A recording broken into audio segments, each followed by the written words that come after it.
I now look to Russell Hobby to close the case for the proposition.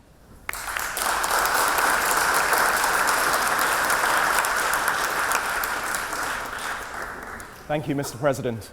Good evening. It's a pleasure to join you here.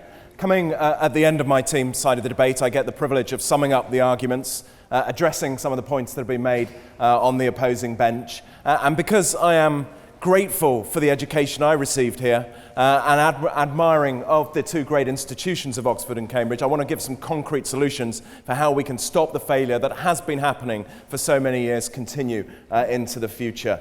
We have heard compelling arguments tonight, I think, why Oxbridge is failing the country. Strangely, quite a few of them have come from the bench opposite. We have also had statistics which show us that the entry to these institutions is not representative of our country by wealth, by class, or by race. The statistics have been quoted on this side of the chamber. The most compelling one to me is that there are more students from Eton at Oxbridge than the entire number of students who were on free school meals who come up here. It cannot be that academic talent and potential are lacking from the groups excluded. It cannot be that amongst the hundreds of thousands of students on free school meals, there aren't an equal number to the graduates coming out of Eton who have the talent and potential to thrive in this environment. Indeed, we know that there are students with the grades who do not make it in. We know that there are students with the grades who do not want to make it in. It is likely, therefore, as my colleagues on the bench opposite have said, that confidence and aspiration are lacking, and that is not Oxbridge's fault. And no one could argue that Oxbridge can solve this problem alone. Schools in particular do have a vital role to play. When I got it into my head that I would come up to Oxford, and I spoke to my teachers, I was dissuaded from coming here. I was told that people like us don't go to a place like this.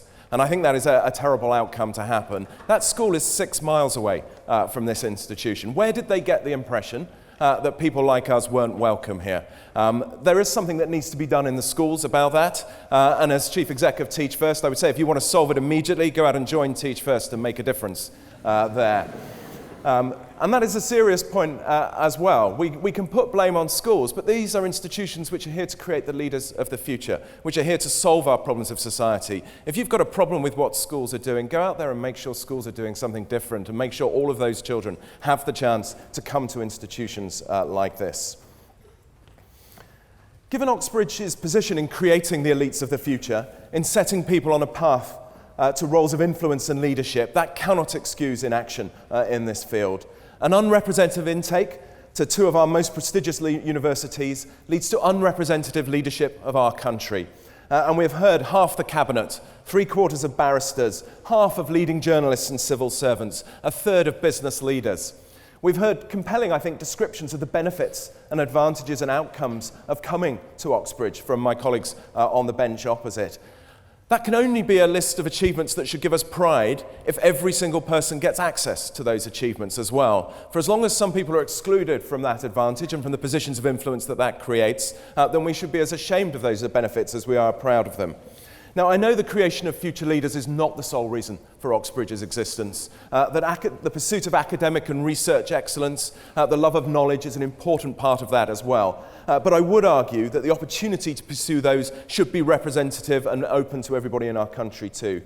But it is also true that Oxbridge prides itself on the impact that it makes on society and on helping to create future leaders. The first point in Oxford's own strategy, recently published, makes this plain. The University of Oxford aims to lead the world in research and education. We seek to do this in ways which benefit society on a national and a global scale. Oxbridge can use this influence for good or ill. The failure to create a level playing for all groups is ultimately bad for Britain and bad for Oxbridge itself. Diversity of background leads to diversity of thought.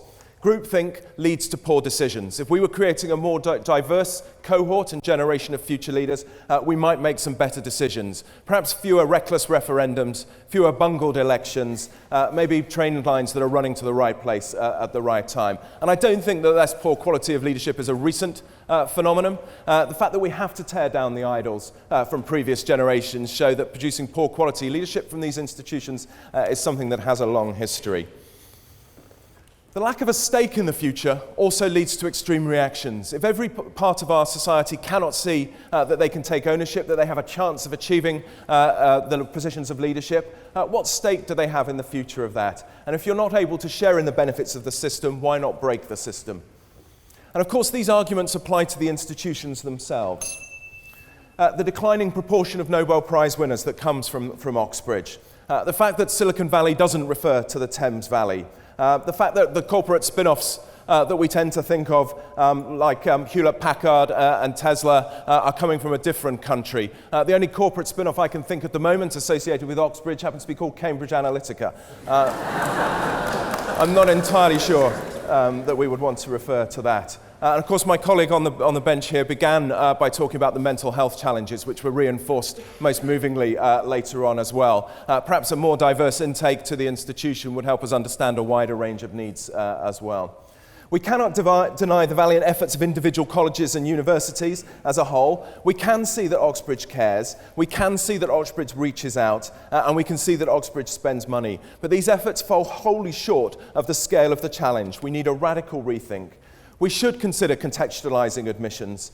Performance in today's transactional exam system is not an indicator of the potential to succeed at challenging academic study, and performance between schools is not comparable. We should reconsider the interview.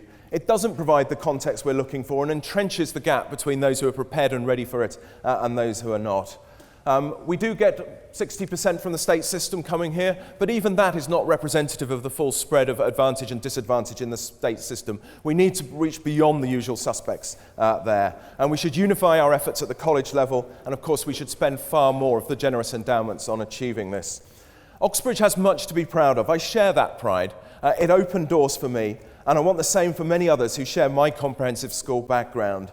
As my colleague on the bench opposite said, there is magic in this institution. That magic is something that everybody deserves to have part of.